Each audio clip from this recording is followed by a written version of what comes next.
اس وقت میں موجود ہوں مکہ المکرمہ میں اور آج اپنی بہنوں کے ساتھ بات کرنا چاہتی ہوں کیونکہ بہت سارے سوالات اس کے ریلیٹڈ آتے ہیں۔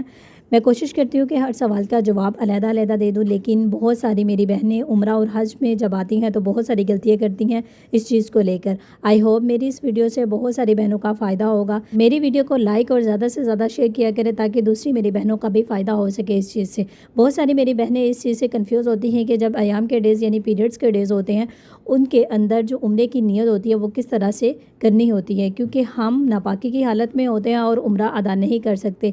اس چیز کو لے کر بہت سارے میسیجز بھی آ رہے ہوتے ہیں اور بہت ساری میری بہنیں کنفیوز بھی ہوتی ہیں، اور میں نے دیکھا ہے کہ جب بہت ساری بہنیں جو ہیں ایسی حالت میں ہوتی ہیں، اپنے ملک سے آ رہی ہوتی ہیں تو ان کو پیریڈز ہو رہے ہوتے ہیں تو وہ ناپاکی کی حالت میں ہوتی ہیں اور وہ عمرے کی نیت نہیں کرتی، اور پھر وہ مکہ پہنچ کر مسجد عائشہ جا کر اپنے ایام کے ڈیز سے فارغ ہو کر عمرے کی نیت کرتی ہیں۔ لیکن ہم ایسا نہیں کر سکتے۔ جب ہم اپنے ملک سے آ رہے ہوتے ہیں، جہاز میں میقات کراس کرتے ہیں تو ہم نے لازمی وہاں سے عمرے کی نیت کرنی ہے۔ ہم ناپاکی کی حالت میں ہیں یا پاک ہیں تو ہم نے لازمی وہاں سے عمرے کی نیت کرنی ہے۔ اب بات کر لیتے ہیں ناپاکی کی حالت میں عمرے کی نیت کس طرح سے کرنی ہے۔ فار ایگزامپل آپ کی فلائٹ آج ہے اور آپ نکل رہی ہیں اور آپ کے 2 یا 3 دن ابھی باقی ہیں، تو آپ نے کیا کرنا ہے، آپ نے نکلنے سے پہلے نہا لینا ہے، غسل کر لینا ہے، جیسے ہم عام حالت میں ایئرپورٹ جانے کے لیے کرتے ہیں تو آپ نے سیم ویسے ہی نہا لینا ہے فلائٹ کے لیے جب نکلنا ہے۔ جہاز میں اناؤنسمنٹ ہوتی ہے جب میقات پوائنٹ آنے والا ہوتا ہے کہ میقات پوائنٹ آنے سے پہلے جس نے بھی عمرے کی نیت کرنی ہے وہ کر لے،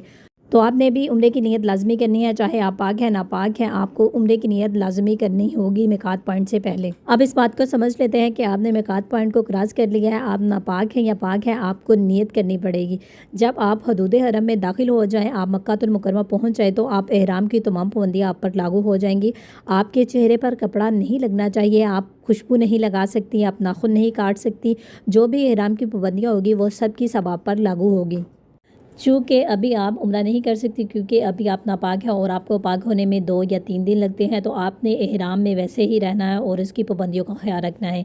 بہت ساری خواتین جو ہے نا جب عمرے کا پلان کر رہی ہوتی ہے تو ڈیٹ دیکھ کے رکھتی ہے، لیکن ان کیس آپ کے ساتھ اگر ایسا مسئلہ ہو جائے تو آپ نے میقات پوائنٹس کراس کرنے سے پہلے آپ نے عمرے کی نیت لازمی کر لینی ہے۔ آپ پاک ہیں ناپاک ہیں، بہت ساری خواتین یہ غلطی کرتی ہیں کہ وہ عمرے کی نیت نہیں کرتی۔ اسی طرح سے ایسے ہی مدینہ سے واپس آتے ہوئے بھی میقات پوائنٹ سے آپ کو عمرے کی نیت کر کے آنا ہوگی۔ آپ چاہے پاک ہیں ناپاک ہیں تو آپ کو لازمی عمرے کی نیت کر کے وہاں سے آنا پڑے گی۔ اپنے سفر کو اپنے ڈیٹ کے حساب سے مینیج کریں، اگر آپ مینیج نہیں کر پا رہی تو ان چیزوں کا لازمی خیال رکھنا پڑے گا آپ کو۔